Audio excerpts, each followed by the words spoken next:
네, 안녕하십니까. 서강대 유럽연합연구소의 박현도입니다. 이슬람과 중동을 공부하고 가르치고 있습니다.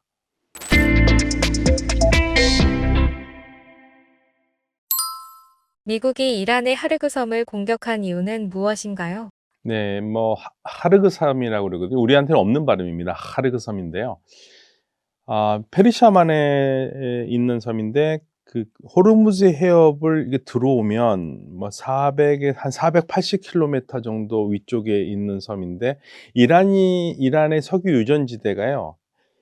그 수심이 좀 낮습니다. 그래서 유조선이 될 수가 없기 때문에 굉장히 어려운데, 이 하르그 섬은 이 섬에 약간 떨어져 있는 곳인데 그쪽은 수심이 깊어서 이란이 60 년대 이후부터 미국의 회사와 함께 뭐를 했냐면 여기에다 석유 저장고를 지었어요. 석유 저장고를 지었는데, 그러니까 석유 유전 시설에서 나오는 걸 파이프로 연결해서 여기다가 저장을 하는 거죠.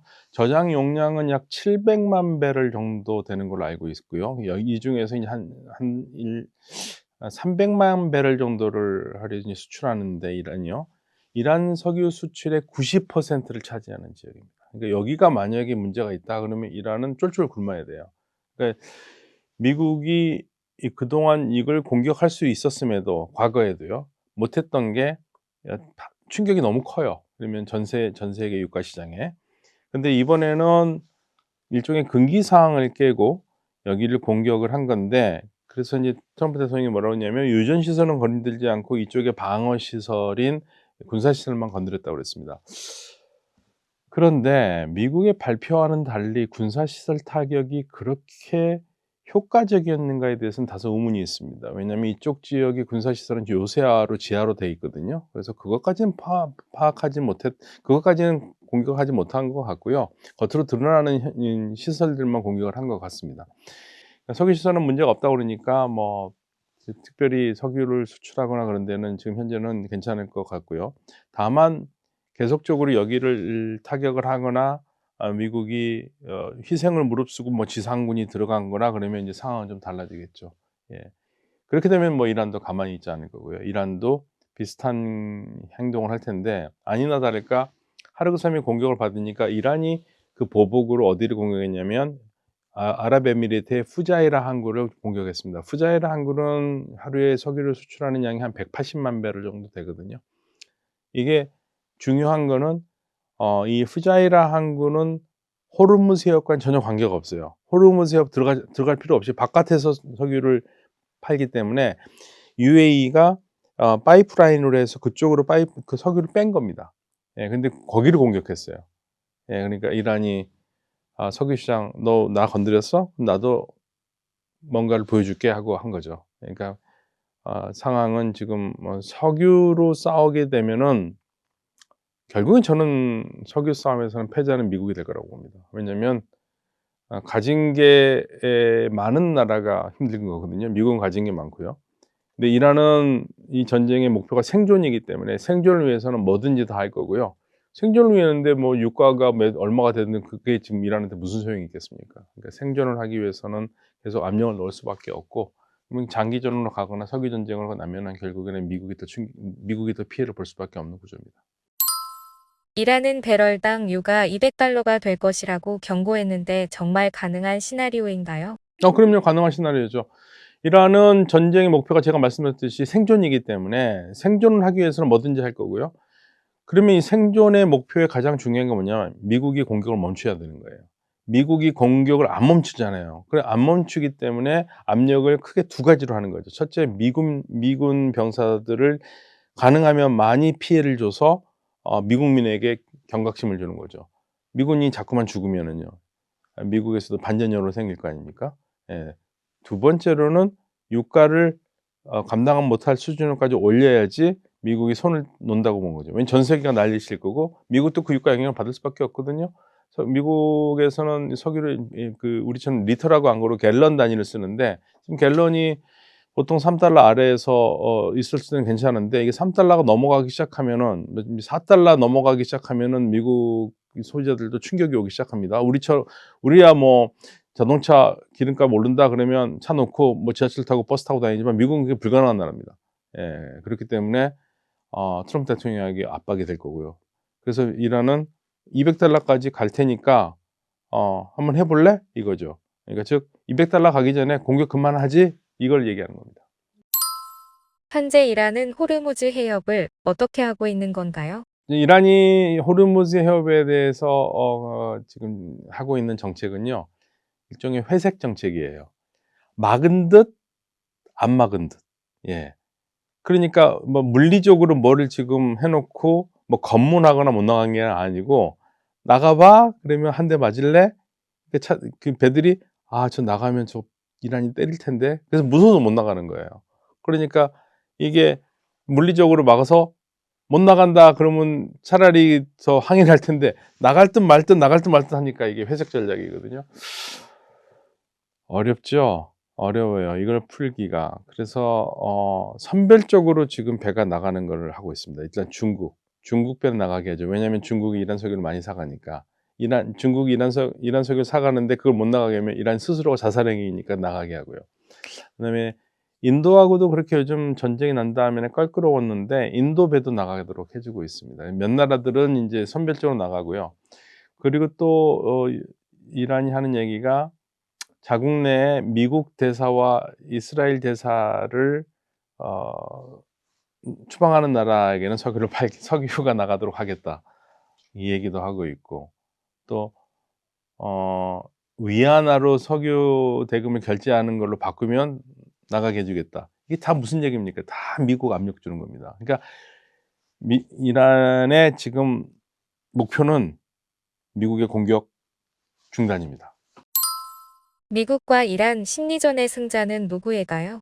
미국의 군사 전력은 압도적이기 때문에 이란이 절대 미국을 이길 수는 없어요, 군사 전력으로.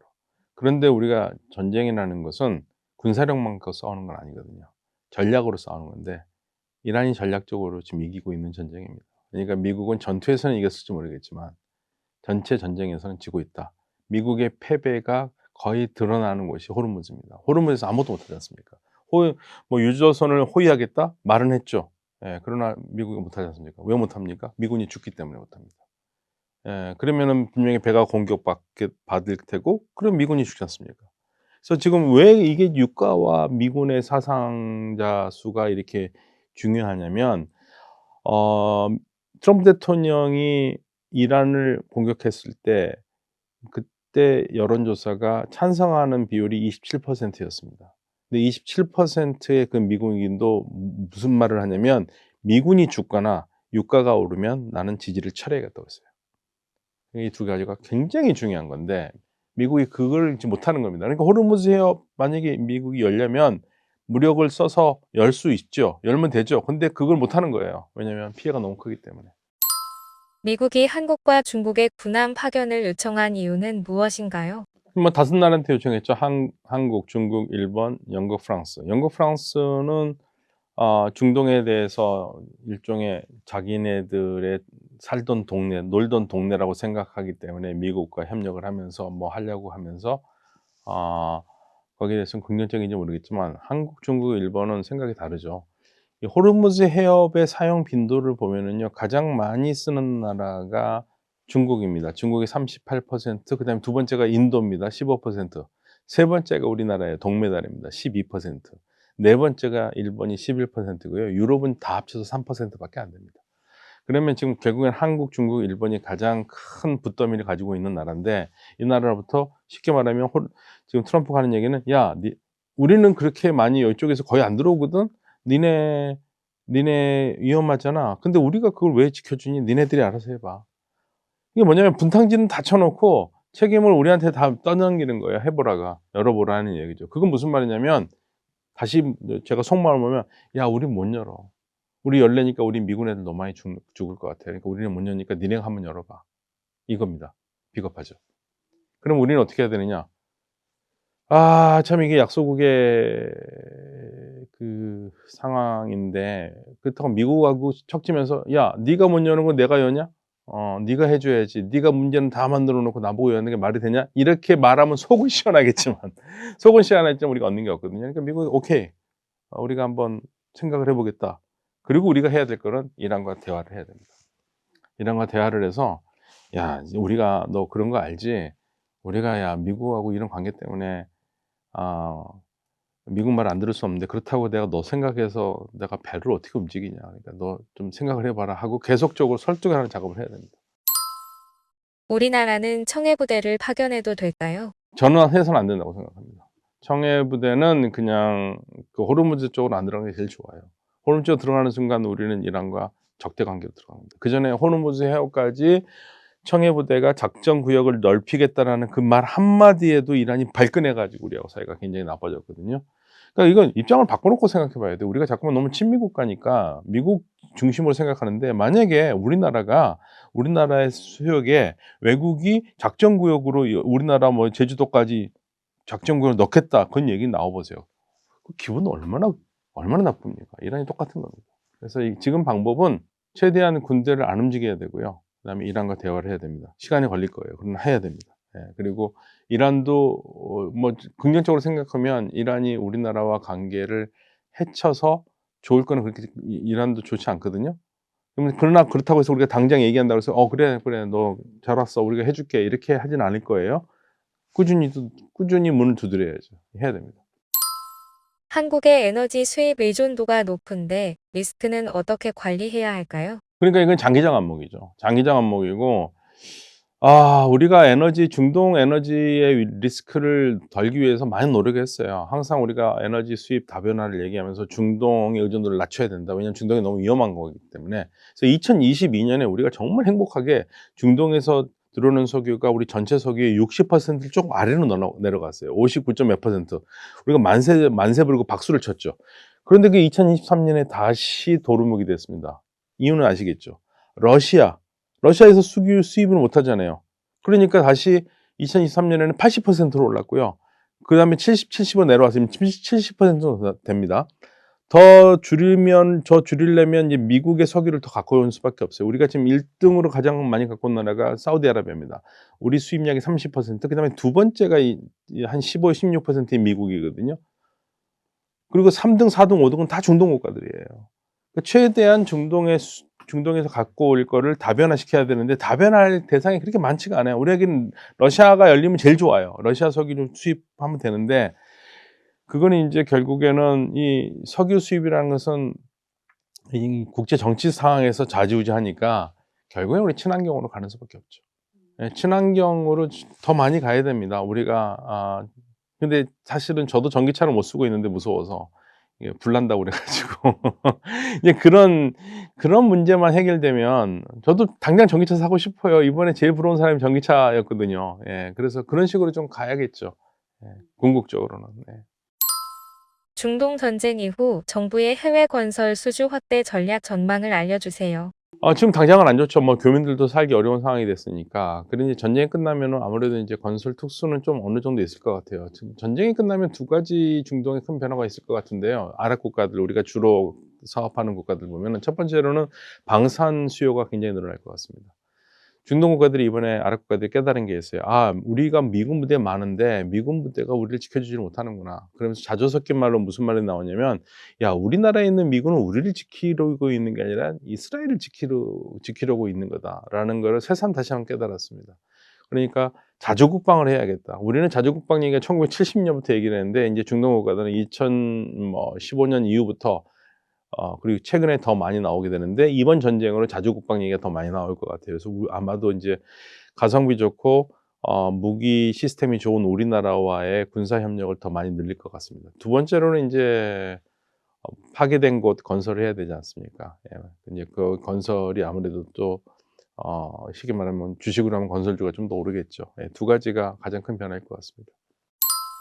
우리나라는 중동과 350억 달러 규모의 방산 협력 중인데 K방산의 수요는 전쟁 이후 어떻게 될까요? 아마도 그럴 것 같아요. 예. 그럴 것으로도 보입니다. 왜냐하면 이 많은 국가들이 정말 이번에 뼈아프게 자주국방의 중요성을 다시 한번 깨달았거든요. 그래서 그 부분이 할 것 같은데 근데 인제 한 가지 우리가 가지고 있는 어려움이 있죠. 그냥 무기만 사 가면 제일 좋죠.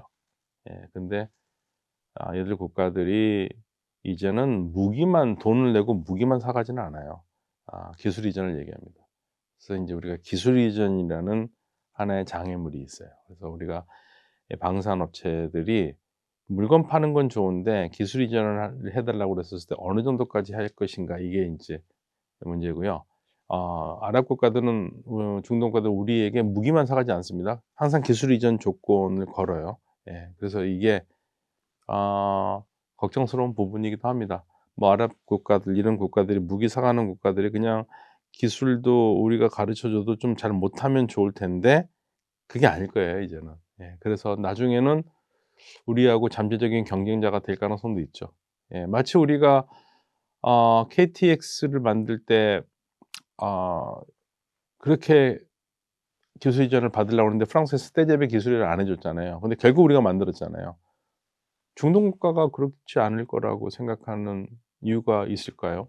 많은 분들이 어쩌면 저한테 그러더라고요. "중동 국가는 그래도 우리보다 좀 그렇지 않으니까." 그리고 자기 경험상 보면 중동 국가는 좀 덜 그런 것 같다고 그러지만 그렇지 않습니다 지금 중동 국가들. 중동 국가들이 과학에 투자하는 게 우리보다 훨씬 더 많고요. 저는 우리에게 이게 기회이지만 큰 위기라고 생각을 해요. 그래서 우리가 정신 바짝 차리지 않으면 홀라당 옷을 벗어야 될 수도 있습니다. 러시아와 중국이 미국과 이란의 전쟁에 개입하는 이유는 무엇인가요? 지금 이 휴전 협정에서 가장 적극적으로 할 수 있는 나라는 두 나라 맞습니다. 중국과 러시아가 가장 잘 할 수 있는 나라예요. 왜냐하면 이란과 사이들이 나쁘지는 않으니까요. 다만 이란이 러시아를 그렇게 썩 믿지는 않습니다. 예. 많은 분들이 잘못 알고 계시는 게 하나가 있는데 원래 이란은 대단히 친서방 국가예요. 친서방 국가고요. 그리고 이란의 모든 그 혁명 이후에 이란에서 사업을 할 때 에너지 같은 것도 다 프랑스나 독일 회사들 이런 회사들이 많이 들어와서 해서 친서방 국가입니다. 근데 이들을 좀 더 강력하게 러시아 쪽으로 밀어붙인 사람이 트럼프입니다. 미국이 너무나 제재를 심하게 하니까 이란이 어떻게 할 수 있는 게 없어요. 그래서 서방 쪽에서 다시 키를 돌려서 올라간 거거든요. 러시아와 중국권으로요. 그때 러시아와 중국이 이란을 보면서 한 말이 있습니다. "쟤네들은 친서방인데 상황이 나아지면 다시 서방 쪽으로 갈 거다. 그런데 왔으니까 우리하고 놀아보자." 이렇게 해서 사실은 관계가 더 좋아지기 시작한 거고. 근데 특별히 중국보다 러시아와 이란은 많은 과거의 역사를 보면은 많이 엮여 있어요. 엮여 있는 상태인데 이란이 러시아한테 재미를 본 건 거의 없고요. 러시아가 이란을 계속 괴롭히는 상태로 역사가 이루어졌어요. 그리고 가장 가까이에는 시리아 내전에서 시리아 정부군을 양쪽 다 도왔는데 러시아가 또 이스라엘과 친하기 때문에 완벽하게 이란 편을 들지 않았습니다. 그러니까 이란은 항상 러시아에 대해서 '러시아가 우리에게 도움을 줬으면 좋겠다.' 생각하면서도 뭔가 도움을 줄 경우가 있으면 그 100% 생각을 안 해요. 뭔가 있지 않을까라고 약간 의심하는 게 있습니다. 그럼에도 지금 현재로서는 이란의 이야기를 듣고 전달하고 하는 데에는 러시아가 중요한 역할을 하기 때문에 휴전 협정을 한다면 만약에 이루어진다면 러시아가 잘할 수 있는 위치에 있고요. 그다음에 중국은 러시아보다는 이란과 얽혀진 과거의 역사에 그렇게 나쁜 게 별로 없어요. 예. 근데 인제 중국은 뭐냐면 러시아보다 경제가 더 낫고 그런데 미국의 눈치를 볼 수밖에 없잖아요, 지금 현재로서는. 미국의 눈치를 볼 수밖에 없는 2 인자이기 때문에 만약에 전쟁에서도 러시아나 중국이 사실은 이란에 무기를 줄 수 있는데 두 나라 다 무기가 안 주잖아요. 전쟁이니까 이란은 항상 혼자 싸우지 않습니까? 그리고 거기에 대해서 중국에 대한 비난이 많았어요. "니네 뭐 하냐. 이란과 전략적 동반자 관계도 있는데." 그랬었을 때 중국은 그렇게 정리한 것 같습니다. '외교적으로 도왔겠다.' 그래서 그런 부분에서는 중국이 이란의 좋은 중재자가 될 가능성도 있지만 지금 현재로서는 활발하게 움직이는 나라는 러시아입니다. 모즈타바는 어떤 인물인가요? 하메네이가 1939 년생이거든요. 큰 아버지가. 아들 모지타바는 1969 년생입니다. 그러니까 30살 때 낳은 아들이죠. 30살 때 낳은 아들이고 둘째 아들입니다. 닭띠예요, 우리나라로 치면. 네 60년 닭띠인데 아버지가 그 왕정 시대에 투쟁하다가 이 잡혀가는 거 그런 걸 다 어렸을 때 보고 자랐고요. 그리고 혁명 상황도 봤고요. 예. 혁명 때는 13 살이었을 테니깐요. 한 10살 정도 됐죠. 10 살. 그리고 87 년에서 88 년까지는 이란 이라크 전쟁에 직접 참가하게 됐습니다. 그러니까 전쟁도 경험도 있고 전체적으로 굉장히 보수적인 인물입니다. 아버지의 뒤를 따라서 성직자가 돼서 신학교로 갔는데 신학교를 갔고 그리고 인제 이 정신적인 스승, 이 스승이 인제 메스바 야즈디라는 사람이 있습니다. 메스바 야지드가 대단히 강경 보수파거든요. 강경 보수파인데 그 영향을 받았다고 봐요. 예, 그래서 대단히 보수적인 사람이라서 지금 이란에서 나온 평가들 중에서 물론 인제 그 반정부 사람들의 평가는 하메네이가 훨씬 더 유연한 사람이다. 아들 모지타바는 대단히 보수적인 사람이고 강경하다. 그리고 공직이라는 건 없어요. 예, 공직을 가지고 있었던 건 적은 없고요. 공식적 직함은 없고요. 다만 아버지의 최고 지도자실을 실질적으로 운영했던 마쿠실세, 그 최고 지도자실을 떠받치고 있던 혁명수비대와 밀접한 관계가 있는 그래서 혁명수비대가 좋아할 수밖에 없는, 왜냐하면 혁명수비대는 자신들이 가지고 있는 권한을 계속적으로 유지를 하려면 자신들과 친한 사람이 있어야 되잖아요. 그게 바로 모주타바였던 겁니다. 그래서 모주타바를 부르는 또 다른 이름은 우리식으로 한다면 비선실세, 문고리 권력. 예. 이렇게 말하는 게 제일 좋아요. 근데 우리는 비선실세, 문고리 권력은 언론의 호화를 받으면서 나중에 감옥 가고 다 그러잖아요. 근데 이란은 그런 체제가 아니기 때문에 우리가 생각하는 비선실세보다 훨씬 강력한 비선실세인 거죠. 하메네이의 차남이 후계자인데 이란 내부 논란은 없나요? 네. 일단 이란의 최고 지도자를 선출하는 방식에 좀 설명을 드릴게요. 이란은 아 우리처럼 국회가 있고요. 이란은 이 국회를 290 명을 국민 직선으로 뽑습니다. 4 년마다요. 그 대통령도 4 년마다 뽑고요. 직선입니다. 그런데 이 국회 말고 그거보다 좀 뭐 상원격이라고 할 수 있는 의회가 있습니다. 여기는 전문가 의회라고 그래요. 어떤 전문가냐? 이슬람법 전문가들이에요. 그냥 성직자입니다. 여자는 출마할 수가 없어요. 예, 출마 자체가 허용이 안 되거든요. 8 년마다 88 명을 국민이 직접 뽑아요. 이들이 하는 가장 중요한 일이 최고 지도자이곳이 최고 지도자 선출, 그리고 최고 지도자가 문제 있을 경우에 최고 지도자 탄핵할 수 있는 건데 탄핵을 해본 적 없고요. 선출에서 중요한 거 88 명. 여기서 뽑게 돼 있습니다.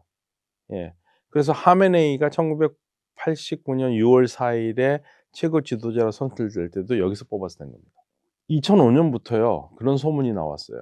당시 야당 지도자였던 케루비라든지 이런 사람들이 하메네이 최고 지도자가 자기 아들, 둘째 아들 모지타바를 후계자로 삼으려고 한다라는 그런 이제 얘기를 처음 하면서 세습 관계된 이슈가 터지기 시작했고요. 2015 년쯤부터는 당시의 대통령이었던 루하니가 뭐 이름 거론하지 않고 딱 한마디 합니다. "우리가 혁명을 왜 했냐? 우리는 공화정인데 공화정에서 무슨 세습이냐?" 그런 얘기를 한 겁니다. 그리고 이후에 뭐 말은 좀 엇갈리는데 아무튼 그 하메네이는 아들이 최고 지도자라는 것을 별로 탐탁치 않게 여겼다라는 이야기들이 있어요. 나중에 반대도 심하고 그러니까. 그래서 뭐 여러 번 "세습은 아니다." 뭐 이런 식으로 얘기를 해 가지고 뭐 주저앉혔다라는 얘기가 있습니다마는, 그래서 사실은 정상적인 상황에서 아무리 뛰어난 아들이라 할지라도 아무리 훌륭한 덕성을 가졌다 할지라도 이란 국민들도 그 부분에 대해서는 별로 좋아하지 않거든요, 세습이라는 거. 정상적인 상황이었으면 세습은 어려웠을 거예요. 예. 아무리 전문가 의회에서 뽑는다 하더라도 뽑기가 쉽지 않았을 거예요. 근데 지금 상황은 어떤 상황에서 뽑혔냐? 최고 지도자가 죽었잖아요. 최고 지도자가 죽었는데 그냥 죽은 거 아니잖아요. 병사한 게 아니라 불구대천의 원수인 이스라엘 놈들과 미국 놈들이 죽였다는 얘기예요. 그러니까 최고 지도자는 그 순간 어떻게 됩니까? 이거는 순교자가 됐습니다. 순교자도요, 기가 막힌 순교자예요. 그냥 싸우다 죽은 순교자가 아니고 적의 손에, 전 세계가 보는 앞에서 너무 명백하게 폭탄으로 비참하게 죽었잖아요. 이거는 그렇게밖에 죽을 수 없냐고 조롱의 대상이 아니라 이거는 고귀한 겁니다. 그래서 그 전에 살아 있었을 때는 사실은 하메네이를 싫어하는 사람도 많잖아요. 그래서 시위 때 뭐라고 했습니까? 마르그바르 하메네이, 마르그바르 라흐바르, 지도자에게 죽음을, 하메네이에게 죽음을, 이런 말까지도 나왔었단 말이에요. 시위 구호로. 얼마나 썸칫한 말입니까? 근데 그렇게 하는 사람도 있었고, 그런데 하루아침에 순교자가 됐잖아요. 그러면 이 순교자한테 이 죽음 앞에서 사람들이 뭐를 말할 수가 없죠. 졸지에 모지타바는 순교자 아들이 됐고요. 그리고 하메네이의 죽음에 대해서 이란 지인이 저한테 준 글이 하나 있는데 그게 기가 막힙니다. 하메네이는 피 속에서 춤을 추며 떠났네. 이보다 더 고귀한 죽음은 없다네. 예. 완벽한 죽음이에요. 사실은 하메네이가 나이가 많아요. 그리고 81년에 테러를 당해서 오른팔을 전혀 못 써요. 그래서 항상 왼손만 이렇게 쓰거든요. 왼손만. 그리고 전립선 암을 앓고 있었다라는 얘기가 몇 년 전부터 10년 전 이상부터 있었어요. 그러니까 거의 이제 사실은 자연적으로 살 수 있는 날도 많지 않아요. 근데 미국과 이스라엘이 그 지도자를 제거하겠다고 하면서 영원히 시아파가 사라지지 않는 한 영원히 사람들의 입에 오르는 순교자가 됐어요. 그러니 그 아들은 그 후광을 입은 거죠. 그러니까 아버지의 후광으로 된 거라고 봐야죠. 예. 그리고 혁명수비대가 강력하게 밀어붙였던 것 같고요. 전쟁이 장기화되면 이란 내부 반발이 있진 않을까요? 네, 저는 일단 이란 사람들이요, 인내심이 대단합니다. 인내심이 대단하고, 제가 이란 쪽에서 나오는 뭐 트위터나 이런 사람 전하는 걸 보면은 이란 사람들은 지금 국가가 어렵다라는 걸 알고 생존하는 데 도움이 되려고 하지, 지금 이 상황에서 정권을 넘기겠다 그런 거 생각할 틈도 없고, 정권 넘기겠다고 뭐 시위를 나갔다가는 지금 폭탄이 떨어져서 죽을 판인데요. 그래서 지금 그런 얘기들이 나와요. 난 진짜 이 정권이 싫어 가지고 하메네이도 싫고 성직자들도 싫고 그냥 이것들 다 쓸어 버렸으면 좋겠다. 근데 우리가 방법이 없으니까, 근데 미국과 이스라엘이 돕는 데니까 그냥 이건 그냥 우리가 그 도움을 받아서라도 정권을 넘기고 싶다라고 생각하면서 지난 시위에 나갔던 사람들 있잖아요. 그 사람들이 지금 뭐라고 그러냐면, 그런데 우리가 믿었던 미국과 이스라엘이 우리한테 지금 폭탄을 떨어뜨리네. 나 지금 내일 죽을지도 모르고 내 아파트가 어떻게 될지 모르고 이 불안에 사는데, 그러면서 정신을 번쩍 차리는 거예요. 이 방법은 아니지 않느냐. 예. 이 방법은 아니지 않느냐. 지금 그 얘기를 하고 있는 겁니다. 그래서 저는 내분이 날 가능성은 지금 그렇게 많지 않다고 봅니다. 그리고 결국 혁명수비대에서 최고 지도자를 중심으로 뭉치게 하려고 하기 위해서 만약에 그 이란 언론, 반이란 언론 보도가 맞다면, 반이란 언론이 뭐라고 했냐면요, 혁명수비대의 압력으로 전문가 의회 의원들이 모지타바를 차기 지도자로 선정했다라는 그 기사가 하나 있었어요. 그래서 그 중요한 건 혁명수비대의 압력으로. 예. 그 말이 맞다면 혁명수비대가 굉장히 중요한 역할을 한 거잖아요. 혁명수비대는 지금 이 상황에서 가장 중요하게 생각하는 게 국가의 안정, 지도부의 안정. 왜냐하면 만약에 이 하메네이 일가가 다 죽었다고 하면 자신들도 권력 기반이 흔들릴 뿐더러 해외에 있는 헤즈볼라라든지 이런 그 친이란 세력들도 전부 다 흔들려서 와해가 될 것 같으니까 지금 어떻게 쓰니 결속 안정이 중요하거든요. 그래서 그 방향으로 간 거예요. 그래서 지금 그건 흔들리지 않을 것 같아요. 지금 현재로서는. 네. 이란의 신정체제에 대하여 설명해 주세요. 1979년 혁명이 났었을 때 혁명의 지도자는 호메이니였죠. 호메이니 같은 경우에는 최고 지도자로서 워낙 막강한 카리스마가 있기 때문에 굳이 법률적으로 최고 지도자는 이런 거 해야 된다고 구체적으로 다 하지 않아도 khomeini의 생각을 사람들이 다 반영을 했어요. 근데 이제 문제는 1989년 6월 3일 날 세상을 떠나거든요. 새로운 지도자를 뽑아야 되지 않습니까? 새로운 지도자를 뽑았었을 때 최고 지도자가 어떤 권한을 갖는지를 다 명시를 한 겁니다. 1989년에 개정된 헌법에 따르면 최고 지도자는 정말 막강한 권력을 가져요. 일단 국가 원수고요. 전쟁 선포권을 가지고 있고요. 그리고 모든 군 인사를 최고 지도자가 해요. 외교에 중요한 것도 최고 지도자의 인가 없이는 결정이 안 돼요. 그러니까 실질적으로 우리가 생각할 수 있는 왕이라고 생각할 수 있습니다. 예, 우리는 그런 시스템이 아니니까. 그럼 대통령은 뭐냐? 대통령은 행정부의 수반이에요. 다만 국가 권력 2위예요. 그런데 최고 지도자가 죽으면 그럼 국가 권력 2위인 대통령이 이끌어가느냐? 또 헌법은 그렇게 안 되어 있습니다. 최고 지도자 유고시에는 행정부의 수반인 대통령과 사법부의 수장과 그리고 헌법수호위원회 대표가 셋이서 과도 정부를 만들게 돼 있습니다. 그러니까 대통령이 권한을 가지고 있지는 않아요. 예. 그럼 혁명수비대는 누가 임명합니까? 최고 지도자가 임명했잖아요. 예. 최고 지도자가 될 때 또 나올 때까지는 혁명수비대는 대통령이 뭐라고 하기도 좀 어려운 상황입니다. 이런 상황을 겪어본 적이 없어요. 지금 이란은 지금 초유의 사태를 겪고 있는 겁니다. 그런 그 상황에서 당연히 혁명수비대는 대통령 말을 잘 안 들었겠죠. 예, 혁명수비대 그동안 해온 관성이 있으니까. 지금 현재 그런 약간 다소 혼란한 상황이에요. 그래서 계속 나오는 게 그전부터 빨리 최고 지도를 뽑아야 된다고 한 얘기가 바로 그러한 이란의 시스템 때문에 그렇습니다. 그럼 제가 여기서 하메네이를 옹호하려는 게 아니라 많은 사람들이 하메네이 욕을 많이 했습니다. 근데 저는 생각이 이란을 공부하고 이란 헌법을 아는 사람으로서 제가 할 수 있는 말은 딱 한마디입니다. 박현도가 성직자가 돼가지고 이란의 최고 지도자가 된다. 그리고 근데 내가 그 헌법에 써 있는 최고 지도자의 권한을 있는 그대로 다 사용하면 사람들이 욕하는 하메네이와 박현도 차이가 없어요. 예, 무슨 말인지 아시겠죠? 누가 그 자리에 와도 같아요. 그래서 이란의 변화를 제가 생각할 때 이란의 변화가 어디서 왔냐 할 때 저는 항상 이렇게 합니다. 이란의 변화는 이런 상황에서 가장 개혁적인 최고 지도자가 돼서 개혁적인 사람 최고 지도자가 돼서 되는 순간 국민들한테 선포를 하는 거죠. 야, 우리 헌법에 문제가 있는 것 같다.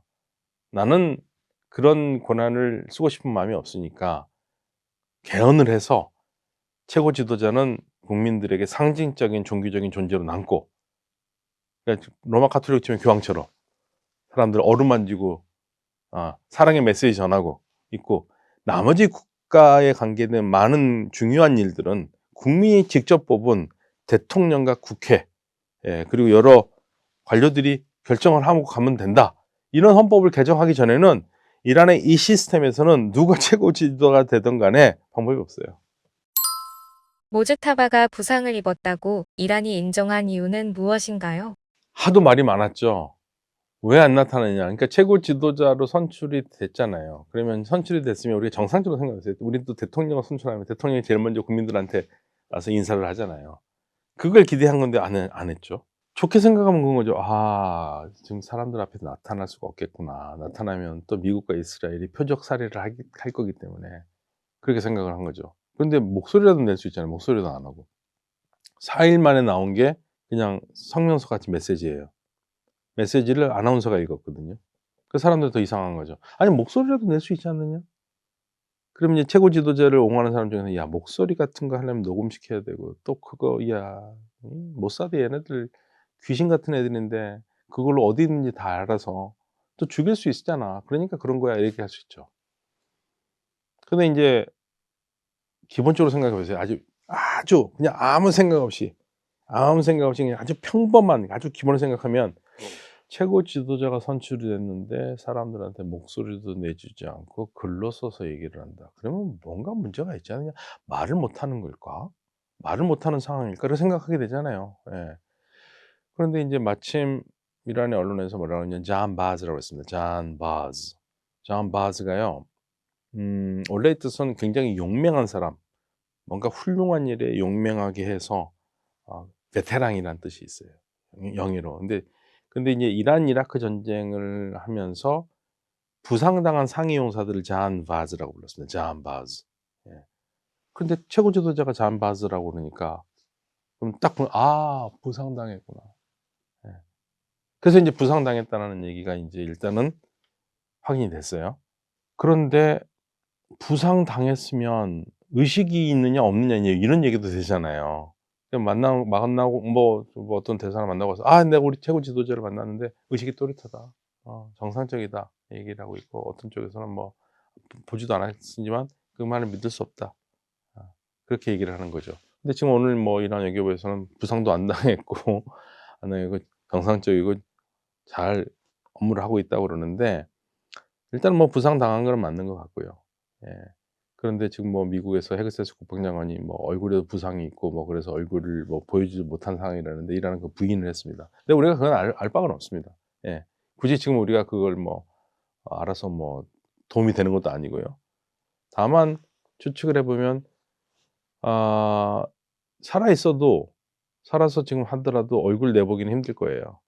미국이나 이스라엘이 제거 작전을 할 거기 때문에. 그게 그리고 또 뭐 이스라엘은 뭐 분명히 얘기했지 않습니까? 또 제거하겠다고. 그리고 사실 이스라엘 쪽 보도를 보면은요.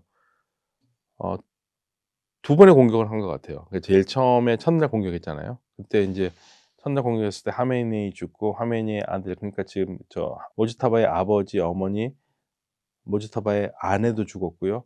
아들도 죽었고요. 여동생도 죽었고, 여동생 남편도 죽었고, 조카들도 죽었어요. 그러니까 일가족이 거의 몰살한 거예요. 근데 2번째 공격을 또 벙커도 공격을 했는데 벙커에서는 없었답니다. 그러니까 2번의 시도에서 다 지금 아무튼 2번 시도했는데 살아남은 거고, 완전히 제거를 못한 거고, 언제든 또 제거를 하겠다고 나오기 때문에 다시 지금 현재 대중 앞에 나오기는 쉽지는 않죠.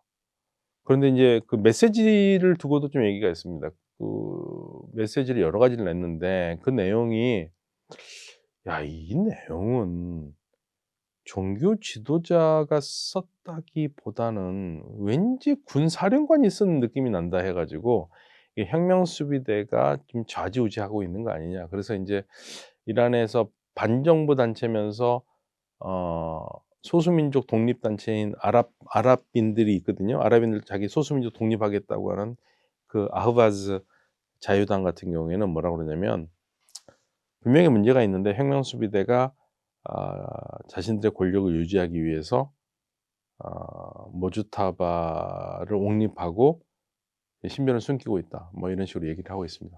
근데 우리가 알 수는 없죠. 모즈타바는 꼭두각시라는 소문도 있는데 사실일까요? 뭐 그럴 수도 있죠. 이란을 움직이는 가장 큰 노축은요, 성직자와 혁명수비대입니다. 성직자 혁명수비대가 연관돼 있어요. 이렇게 교집합으로 돼 있어서 이 커넥션이 굉장히 강해요. 강하기 때문에 지금 이란을 실질적으로 움직여가는 힘들은 혁명수비대라고 봐야죠. 그리고 모지타바도 혁명수비대하고 굉장히 관계가 좋았고, 어 살아있던, 이제 부상을 당했던 간에 혁명수비대의 힘이 가장 강하고요. 예를 들면 국회의장 갈리바프 혁명수비대 사령관 출신입니다. 예. 그리고 알리 라리자니, 이란의 지금 최고의 뭐 권력자라고 얘기를 뭐 겉으로 보기에는 그러는데, 알리 라리자니도 혁명수비대 출신입니다. 그런데 저는 인제 제가 이란 내에 루머가 하나 있는데, 어떤 루머가 있냐면 혁명수비대가 가장 지금 경계하는 대상이 알리 라리잔이라는 거죠. 예. 그래서 약간의 암투가 있는 거는 같은데 확인할 길은 없습니다. 미국이 모즈타바에 현상금을 건 이유는 무엇인가요? 150억 원을 벌겠다고 모주타바가 있는 곳을 어 비밀 누설한 사람도 있겠죠. 예. 근데 지금 그 돈 어떻게 받아요?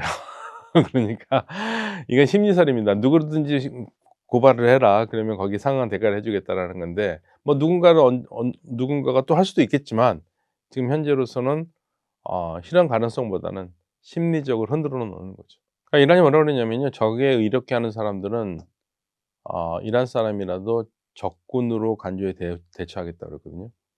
전쟁에서 적군은 사살이잖아요. 예. 그러니까 지금 못 합니다. 예. 완전히 신변이 안전이 보호가 돼서 한다고 몰라도, 예를 들면 제가 150억 원에 눈이 멀어서 밀고를 하고 그 돈을 받는다 생각해 보세요. 그럼 저는 가족이 있잖아요. 이 가족들 어떻게 빼내요? 다 빼고 다 갈 수 있다면 하겠지만 피해를 갈 텐데 그게 쉽지 않다니깐요. 예, 심리전이에요. 모즈타바의 공식 석상 등장 시기는 언제쯤일까요? 일단 모지타바가 건강하게 아무 문제가 없다면, 지금 오늘 외교부가 이란의 외교부가 얘기한 것처럼 그렇다면 전쟁이 끝나고 좀 정상적인 상황이 돼야지 뭘 얘기를 하겠죠. 지금 현재로서는 나오기 힘들 거예요. 전쟁이 끝나도 나오기가 쉽지 않은 게, 또 암살 위험이 계속 있을 거예요, 그거는. 예. 그래서 지금 상황은 녹록치가 않아요. 그리고 만약에 모든 게 잘 해결이 돼서 전쟁이 끝나고 그냥 모지타바가 정상적으로 세상에 나온다 하더라도, 인제 또 이란 내에 그때 인제 비판이 나오기 시작하겠죠. "우리는 그렇게 왜 정당성이 없다. 늘 모지타바가 되는 거에 대해서." 왜냐하면 지금 모지타바 선출하는데도 삐걱거렸던 게 88명 중에서 반대하는 사람들이 있었거든요. 예, 절차상 그 하자를 들어서. 그러니까 그 사람들이 이 이란의 88명의 그 88명 성직자들의 정치적 성향을 보면 개혁파들이 한 4분의 1 정도는 돼요. 예. 그러니까 이란의 개혁파들이 살아 있거든요. 그래서 그 도전이 계속될 거예요. 아니 아버지 하메네이에 대해서도 사람들이 시위를 할 때 공격을 했는데 아들 모주타바에 대한 존경심은 훨씬 더 얕거든요. 거의 없다고 봐야 돼요 사실은요, 일반인들한테는. 예. 그래서 인제 이 모지타바가 가지고 있는 가장 큰 문제죠, 지도자로서. 그리고 만약에 유고 상태다. 근데 유고 상태든 아니든 간에 이란의 권력의 축은 혁명수비대가 계속 움직일 겁니다. 혁명수비대가 움직일 거고 혁명수비대가 이란을 좌지우지하게 될 거라고 봐요. 그게 단순히 혁명수비대가 군 사령만 있는 게 아니라 경제권도 가지고 있어요. 어떤 사람들은 혁명수비대 경제력이 사람들이 잘 모르지만 일반 사람들은 내가 사 먹는 게 혁명수비대하고 관계 있다는 걸 잘 모르고 사 먹는다 이거죠. 거의 90%나 된다 이거예요. 근데 그것도 이런 혁명수비를 욕을 할 수 없는 게 많은 사람들이 혁명수비대를 욕을 하는데 저는 좀 혁명수비대를 변호해 준다면 80년에서 88년까지 이란-이라크 전쟁으로 폐허가 된 이란을 재건할 때 재건할 수 있는 데가 없었어요. 외국 기업도 안 들어오고. 그래서 그거를 당시 대통령이었던 라프산자니가 혁명수비대 공병대한테 "야 니네들이 재건을 해 봐라." 그래 가지고 거기서부터 시작된 겁니다. 그러니까 이 사람들은 애국적인 활동으로 시작을 했고 그다음에 사업을 늘린 거예요. 그러면서 인제 사업도 새끼를 까기 시작한 거죠. 그러면 혁명수비대가 어떻게 이 기업을 가지고 있느냐. 많은 사람들이 이런 생각합니다. 아 혁명수비대니까 사장도 군복 입고 혁명수비대 조직으로 회사가 있는 게 아니에요. 혁명수비대 출신들이. 예, 혁명수비대 출신들이 회사의 사장도 하고 그러면서 계속 사업을 넓혀가는 겁니다. 그래서 이란의 사업을 경제를 장악하고 있다는 그런 얘기가 나오는 거거든요.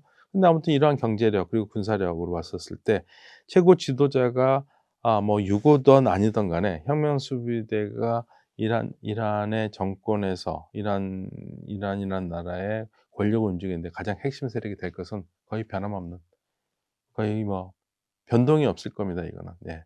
큰 뭐 정말 정변이 일어나 가지고 이란이 완전히 무너지기 전거나 아니면 다른 병으로 바뀌기 전까지 혁명수비대가 중요한 역할을 하게 될 겁니다. 트럼프의 셀프 승리 선언은 어떤 의미인가요? 미국은 이번 전쟁에 뚜렷한 목표 없이 들어갔어요. 뚜렷한 목표 없이 들어갔으니까 출구 전략이 없죠. 이걸 처음 전쟁 시작할 때부터 미국의 전문가들도 이 부분을 계속 지적했습니다. 이 전쟁에서 미국이 구체적으로 실현을 하려고 하는 게 뭐냐? 그거 없지 않느냐? 그게 있어야지 나는 이거 했으니까 나올 수 있다라고 나오는데 그게 없는 겁니다. 그래서 이건 너무 당연한 현상이고요. 트럼프 대통령이 전쟁을 시작한 다음에 세 가지 얘기했죠. 이란의 핵시설 불능 그다음에 시위대 돕겠다, 탄도미사일 제거. 정권 교체는 아니라고 그랬습니다. 정권 교체를 할 수 있도록 시위대들이 좋게 시위를 할 수 있도록 그 환경을 만들어 주겠다. 그거였거든요. 밴스는 우리는 정권 교체 아니다. 정권 교체야 이란 사람들이 하는 거다. 헤그세스는 우리 정권 교체 아니다. 우리는 세 가지다. 핵, 그다음에 혁명 수비대, 그리고 탄도미사일. 다 달라요. 그리고 이제 시간이 지나면서 하나씩 하나씩 더 추가해요. 그러니까 트럼프 대통령의 특징이 뭐냐면 일단 일을 저질러요. 그러고 나서는 임기응변식으로 이것도 하고 이것도 저것도 해 가지고 카드를 엄청 많이 만들어 놓은 겁니다. 그래서 종전 카드가 왜 그런 게 나오냐면 이 중에서 하나가 됐다고 생각하면 딱 해 놓고 "내가 이겼지 않느냐. 내가 이거 성공했다. 승리! 예, 전쟁 그만!" 이렇게 나올 거라 이거죠. 그런데 지금은 그렇게라도 했으면 좋겠다는 얘기예요. 왜냐면 이란이 공식적으로 트럼프가 종전한다고 그래서 "그래 나도 종전." 이렇게 얘기하진 않을 겁니다. 트럼프가 공격을 멈추잖아요. 그럼 이란 공격 멈춰요. 지금까지 패턴이 그렇습니다. 이란은요 선제 공격하지 않습니다. 처음에는 전쟁하기 전에는 뭐 여러 개 험한 말이 왔을 때, 와갔었을 때 두 번째 전쟁이 나면은 우리는 그냥 먼저 맞고 공격하지 않겠다. 우리는 먼저 때리겠다. 그런 얘기를 계속했습니다. 그래서 사실은 이스라엘도 쟤네들 진짜 우리 먼저 때리려나? 그러면서 혹시라도 전쟁의 빈면가 될 만한 일이 생길까 봐 다들 걱정을 했어요. 근데 전쟁하면서 이란이 선제 공격 안 한다고 분명히 얘기했습니다. 근데 왜 안 하냐 그러면 능력이 되면 하겠죠. 근데 이란은 미국보다 약하다는 걸 스스로가 알아요. 약한 사람이 센 사람을 먼저 때렸다가 그 한 방에 뭐 센 사람이 무너져서 못 일어나면 문제가 다르지만 맞고 약간 휘청거리면 걷다가 다시 반대로 때리기 시작하면 더 많이 맞을 거 아닙니까? 그러니까 선제 공격을 안 하는 거예요. 그래서 지금 패턴은 미국이 공격을 하면 거기에 비례적으로 공격을 해요. 이번에 하르그 섬 때리니까 그 비례적으로 그 푸자일 항구를 때렸잖아요. 계속 그런 식입니다. 그래서 이 패턴을 보면은 미국이 공격을 하지 않는다? 그러면 이란도 공격하지 않을 가능성이 더 큽니다. 그러면 자연스럽게 전쟁은 끝나겠죠. 다만 이제 이란이 원하는 거는 문서로 확인하자. 왜냐면 너 작년 6월 달 전쟁도 니네들이 선제 공격을 하더니 지네들이 스탑해가지고 전쟁을 끝냈어. 그 전쟁이 끝났는데 또 니네 또 시작했잖아. 그럼 이번에도 또 그럴 거 아니냐. 그러니까 아예 싹수를 자르기 위해서 협정을 맺자는 건데 미국이 절대 안 맺죠. 미국은 맺어도 약속 안 지킬 겁니다. 트럼프 정부에서는. 그러니까 뭐 그거는 될 가능성은 없죠. 미국의 작전 종료 판단 기준은 무엇인가요? 아무것도 안 돼요. 아무것도 안 됩니다. 그러니까 이 전쟁은 처음 시작할 때 이스라엘 국방부 장관이 4일이라고 그랬어요. 근데 마치 실현한 것처럼 그렇게 얘기돼 가지고 네타냐후가 "아니다. 우리는 할 때까지 하겠다."고 그래 가지고 그 4일 아니다고 그랬는데 처음에 이게 4일이 맞는 것 같습니다. 그 4일 동안 뭘 하려고 그랬냐면 지도부를 무너뜨리려고 그랬던 것 같아요. 그 이란의 지도부를 전부 다 싸그리 몽땅 무너뜨리면 얘네들이 뭔 힘이 있어서 하겠어. 해명수비대 무너지겠지. 그럼 항복하겠지. 항복 안 하더라도 좀 그 버드라운 사람이 나와 가지고 우리와 협상을 하고 우리 말 잘 듣겠지. 그 생각을 했던 것 같아요. 예. 그건 이제 근데 완전히 오판이죠. 완전히 오판해서 이란은 이미 준비가 돼 있습니다. 예를 들면 최고 지도자가 들어온다 하더라도 한 후보가 3명 정도를 만들어 놨고, 그리고 각 사령관들도 지난 6월 달에 죽으면서 교훈이 있기 때문에 이번에는 사령관이 죽으면 그 사령관 일을 누가 할 것인지 4명까지 만들어 놨다는 거예요. 그러니까 누가 죽어도 그다음에 그 똑같은 일을 하는 사람이 시스템으로 하기 때문에 이걸 미국이 생각 못한 거죠. 우습게 봤어요. 예. 얘네들은 그냥 쉽게 말하면 어 대빵만 없애면 얘네들은 그냥 쓰러진다고 생각한 겁니다. 그게 인제 대표적인 케이스가 사담 후세인의 이라크고요. 까다피의 리비아였거든요. 그 우두머리만 날려 버리니까 그냥 오합지졸처럼 무너졌잖아요. 이란이 그럴 거라고 봤습니다. 이란은 그냥 그런 나라는 아니거든요. 이게 시스템이 잘 돼 있고 그게 이제 첫 번째 놀라운 거고 당혹스러운 거죠. 사실은 트럼프 대통령이 이란에서 먼저 놀랐던 거는 전쟁을 하기 전에 엄청난 전략적 자산을 이란 앞에다가 이렇게 다 포진했잖아요. 그러면 겁먹고 이란이 미국 말을 들어줄 줄 알았어요. 근데 안 그랬거든요. 그러니까 그 위트코프 그 특사에게 "야 얘네들 왜 항복 안 하냐?" 그렇죠. 그 비즈니스 마인드가 있는 트럼프 대통령 생각에는 이 정도 되면은 비즈니스맨이라면 이거는 분명히 이 조건을 받아들일 텐데, 근데 이란은 비즈니스맨이 아니잖아요. 안 받아들였죠. 전쟁한 다음에 이란이 1차 전쟁 때는 재반격하는데 20 시간이 걸렸습니다. 거의 이틀이 걸렸었거든요. 근데 이번에는 거의 2 시간 만에 반격을 시작했거든요, 조직적으로. 그것도 놀란 겁니다. 와, 얘네들 생각보다 반격을 잘하는 거예요. 이거는 미군에서도 깜짝 놀랐습니다. '야, 얘네들 정말 준비가 잘 돼 있구나.' 그러니까 미국 말에도 지금 문제가 있어요. 핵시설 무능화시킨다고요? 그럼 지금 6월 달에 했다며. 6월 달에 했는데 뭘 또 사실은 제 말이 아니라 미국에서 나온 말입니다, 전쟁 반대하는 사람들이. 그러니까 사실 이번 전쟁은 이스라엘이 원하는 대로 탄도미사일 제거거든요. 탄도미사일 제거인데 탄도미사일도 지금 다 제거 못 했을 겁니다. 왜냐면 탄도미사일이 지하 깊숙이 들어가 있거든요. 그래서 이스라엘 공군참모총장이 무슨 말했냐면 "탄도미사일 100% 제거 어렵다." 그랬습니다. 탄도미사일이 나올 수 있는 분출되는 구멍은 공격을 해서 무너뜨려서 안에서 쏴서 나올 수는 없지만 탄도미사일에는 상처가 안 갔을 테니까 나중에 전쟁 끝나면 다시 발굴하면 다 나올 거 아니냐 이거죠. 그리고 지금 미군에서도 그래서 인제 우리 언론에서 많이 나오면서 전문가들도 뭐 계속 그런 얘기를 하는데, "야, 이란의 뭐 시설들을 이렇게 많이 때려 가지고 많이 때리다 보니까 이란이 인제 날리는 드론 수도 줄었고 미사일 수도 줄었다. 그러니까 이 무기 제거 효과가 있다."고 그러지만 저는 그렇게 보지 않습니다. 이란이 안 쏘는 겁니다. 예. 안 쏘는 거죠. 예. 그래서 지금은 미국이 얘기한 만큼 목표를 다 이루지 못했습니다. 그럼에도 이 정도 때려서 많이 때린 거거든요. 그러니까 종전선언 나와도 괜찮아요. 네. 종전선언을 해야지, 일단 미국의 셀프 종전이라도 해야지 경제적으로 유가가 안정이 되고 좀 전 세계가 좀 숨을 쉴 수 있지 않습니까? 언제까지 이걸 계속할지 굉장히 답답합니다, 지금. 이란 공격은 미국의 오판이라는데 미국의 3대 오판에 대하여 설명해 주세요. 네. 체제 변화 얘기 많이 했잖아요. 정권 교체하겠다. 그러니까 정권 교체하겠다.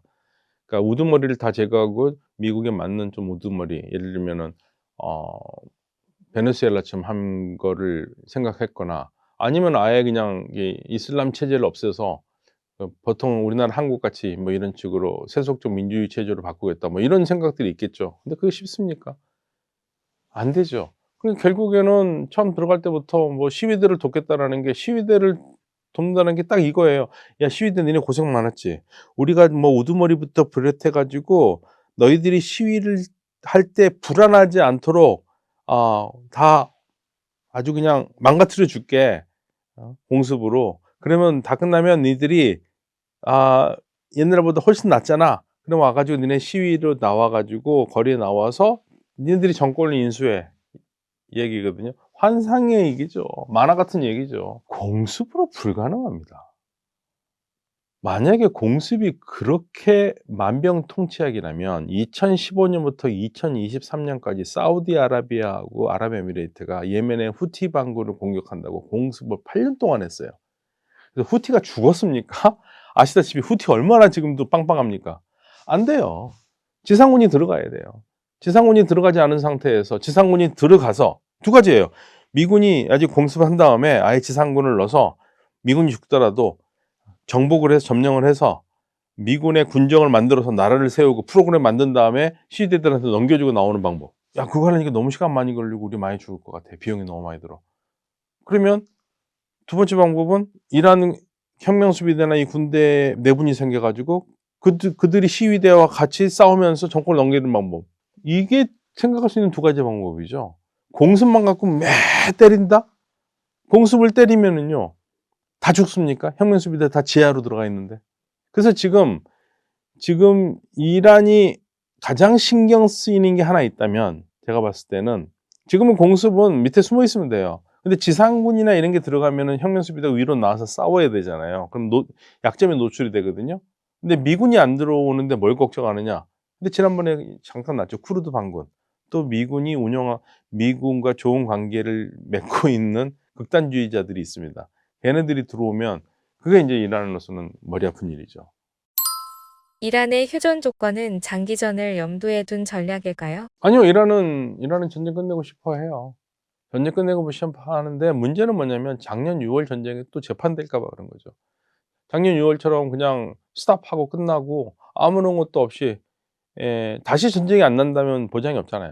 이번에 또 시작했으니까. 그러니까 두 번째는 속지 않겠다. 그러니까 두 번째 이번 전쟁 끝날 때는 구체적으로 약속이 있어야지 되는 거죠. 그냥 트럼프 입에 트럼프 입에 의존하는 게 아니고, 이란에 봤을 때 트럼프는 입벌구예요. 입만 벌리면 구라를 친단 말이에요. 그러니까 믿을 수가 없어. 그러니까 정확하게 뭔가 그러니까 의회 승인을 받던가, 니네 미 의회 승인을 받던가, 아니면 국제사회에 무슨 협약으로 해서 하든가, 그게 아니면 안 하겠다는 거죠. 대신 포성은 멈출 수 있어요. 포성은 멈출 수 있는데 완전히 전쟁을 끝내는 건 아니란 얘기죠. 이번 전쟁을 이스라엘이 주도했다는 의견에 대하여 어떻게 생각하세요? 그러니까 저는 이제 이스라엘의 전쟁에 미국이 손을 같이 들어주면서 같이 들어갔다고 생각을 하거든요. 예, 그렇게 보는 거는, 이스라엘의 꿈은 지난 40년 전부터, 이란이라는 나라는 가장 이스라엘이 위협적인 나라거든요. 다른 나라들도 뭐 이스라엘에 대해서 안 좋게 생각할 수는 있겠지만, 이란은 아예 그냥 거의 전 국민이, 특히 정치인들은 반 이스라엘이 뼛속 깊이 스며들어 있다고 생각을 해요. 예. 그런데 그 미움만도 좀 무시무시한데, 얘네들은 군사력으로 보니까 우리를 때릴 수 있는 거죠. 예. 그래서 이스라엘이 계속적으로 이란 핵 개발한다고 계속 얘기를 한 거고, 핵이 아니더라도 이란은 이스라엘을 때릴 수 있는 게 있잖아요, 탄도미사일. 그렇죠?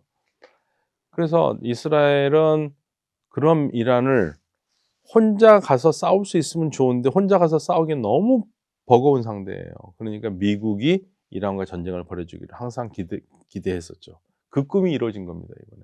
그래서 트럼프가 전쟁 시작했었을 때 네타냐후가 뭐라고 그랬습니까? 40년 꿈이 이루어졌다고 했습니다. 40년 꿈이. 네. 그래서 이번 전쟁의 발단은 작년 12월 29일 트럼프를 만나러 간 네타냐후의 말에 우리가 그 답이 있어요. 사실은 작년에 1차 전쟁이 끝난 다음에 다시 전쟁이 또 안 날 것 같다라는 생각을 당분간 했는데, 저하고 성일관 교수하고 중동에 갔었을 때 중동 친구들이 저희들한테 다 하는 얘기가 뭐라고 그러냐면 "아니야, 아니야. 2차 전쟁이 일어난다. 2차 전쟁 분명히 날 거고 2차 전쟁은 1 차보다 훨씬 셀 거라고 그랬습니다. 그리고 이란에서도요. 2차 전쟁은 시간의 문제지 반드시 난다고 그랬습니다. 근데 우리가 그 시간을 몰랐던 거죠. 예, 시간을 몰랐는데 작년 12월 29일에 네타냐후가 트럼프를 만나면서 무슨 얘기를 했냐면 6월 1차 전쟁 때 우리가 많이 때렸고, 그리고 이란도 많이 소비를 했기 때문에 이란의 탄도미사일이 우리가 걱정할 수준이 아닌 것만큼 내려왔다고 생각을 했는데, 와 얘네들이요 7 월부터 만들어내는 능력이 대단하더라. 그래서 지금 이걸 놔두면 탄도미사일이 우리 이스라엘에 가장 큰 위험이 되겠다. 이거 정리해야 됩니다. 그래서 트럼프 대통령한테 이거 우리 정리해야 됩니다. 이거 내가 정리할 테니까 오케이 사인 하나 달라." 그래서 트럼프 대통령이 오케이 한 겁니다. 오케이. 예. 그래서 그 회담이 있은 다음에 올해 1 월이나 2 월에는 이스라엘이 먼저 탄도미사일을 공격할 거라고들 생각을 했어요. 근데 인제 이란에 뭐 시위가 나면서 예 쪼금 더 늦어진 것뿐이죠. 그리고 결국은 전쟁으로 갔잖아요. 그러니까 이번 전쟁은 기본적으로 이란의 탄도미사일을 제거하는 게 이스라엘의 가장 큰 목표였고, 그거를 계속적으로 트럼프 대통령에게 얘기를 한 것 같아요. 그러니까 "지금 공격을 해야 된다. 이란이 굉장히 약해졌고 지금 지휘부를 없앨 수 있는 좋은 기회다." 뭐 이런 식으로 해 가지고 전쟁에 들어간 건데, 마코 루비오 국무장관이죠. 기자와 인터뷰에서 뭐라 그랬냐면 "이미 이스라엘은 이란과 전쟁할 준비를 다 끝내고 있었다. 아 들어갈 참이었는데, 그러면 우리 미국은 어떻게 해야 되느냐예요. 이스라엘이 공격을 하면 이란이 우리 미군 시설을 공격할 거고, 그럼 우리는 또 들어갈 수밖에 없다. 그러니까 들어간 거라 이거죠." 그래서 그 말 때문에 "하하 이스라엘이 끌고 들어갔구나." 얘기를 한 겁니다. 그냥 거기에 인제 그 말에 긁힌 트럼프 대통령이 "아니야, 아니야, 아니야. 내가 하라고 그랬어." 얘기는 하지만 물론 결정은 트럼프 대통령이 내립니다. 트럼프 대통령이 내렸지만 이 전후 상황 보면은 트럼프 대통령이 네타냐후 총리의 계획에 오케이 하면서 같이 들어간 거죠. 근데 이 추동한 거는 이스라엘이고요. 이번 전쟁의 가장 큰 수혜자는 이스라엘입니다. 이스라엘이죠. 왜 이스라엘 지금 많이 이 공격을 당하고 있지만 이란은 또 그만큼 더 약해졌으니까 앞으로 전쟁이 끝나면은 이스라엘은 약한 이란을 더 보게 될 거거든요. 예, 그러면 이스라엘은 성공이죠. 최대 수혜자고요. 또 하나의 최대 수혜자는 러시아입니다. 러시아는 지금 유가 때문에, 석유 때문에 미국이 러시아산 석유 제재를 한 달 동안 한시적으로 풀어 주잖아요. 다음 달 4월 11 일까지니까 풀어 주기로 했지 않습니까? 그러면 하루에 거의 몇천억씩 돈을 더 벌어요. 최고죠. 그러니까 지금 최고의 승자는 이스라엘과 러시아. 네. 이란 정권 붕괴까지 1년 걸린다는데 어떻게 생각하시나요? 정권 교체가 이렇게 정권 붕괴가 그렇게 쉽지는 않은 일인데 이란이 그 어느 때보다 약해진 거는 맞아요. 예. 올 초에 제가 재미있는 팟캐스트를 봤는데요. 네탄야후 총리의 측근이죠. 마크 레geb이라고. 예. 그분이 하는 인제 유튜브를 봤는데, 그분이 올해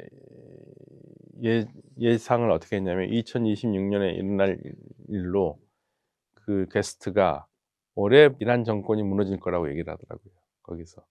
그래서 "연말에 다시 한번 보세요. 내 말이 맞는 틀린지." 그 얘기를 했거든요.